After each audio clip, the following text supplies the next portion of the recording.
I'm Joel Berg, and today I'm the solo New York City host. To start the show, I'm delighted to feature a brief segment on the competing women's marches by WBAI senior intern extraordinaire, Georgina Hine. This January 19th, 2 demonstrations gathered at different locations in Manhattan. The Women's March traveled down Central Park West, and the Women's Unity Rally gathered downtown in Foley Square. Many people I spoke to uptown mentioned the importance of getting together to demonstrate publicly.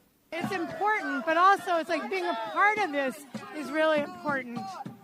We want to see change, and we want to be with others who want change, and we believe in women's rights, and we want that guy out of the White House.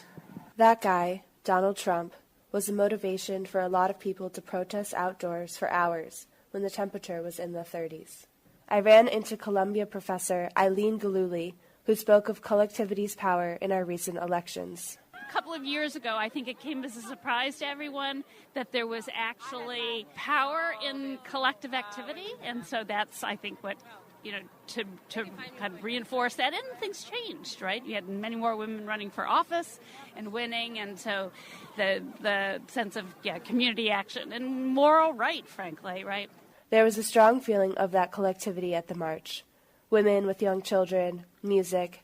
One sign showed Donald Trump being abducted by aliens with the words, "Please leave the earth." Downtown, protesters were packed into Foley Square. This was the Women's Unity Rally.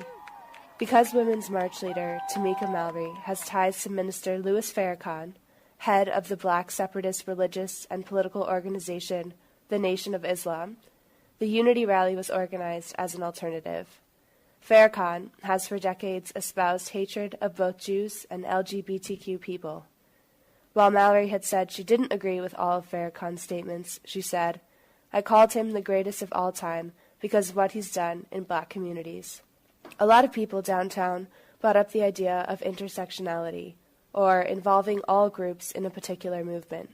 Here is Sula on her participation in the movement.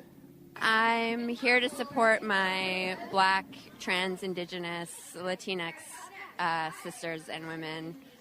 For me, I just know that I've needed to listen and learn from other women's experiences, elder women as well, and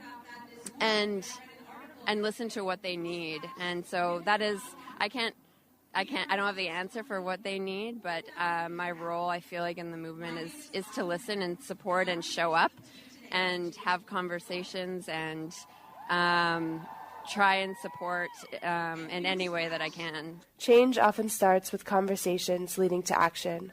And while there's a long way to go, artist Kathleen Laziza spoke of just how far we have come.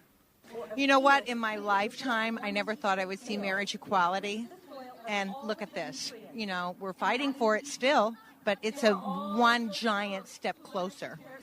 This America, we can change things. We're allowed to do that. Other places you can't change things. We have an opportunity here, and women have to take this opportunity that we have, and it's an important one. For WBAI, I'm Georgina Hahn. Thanks to Georgina for a great piece on the women's marches and highlighting the importance of intersectionality.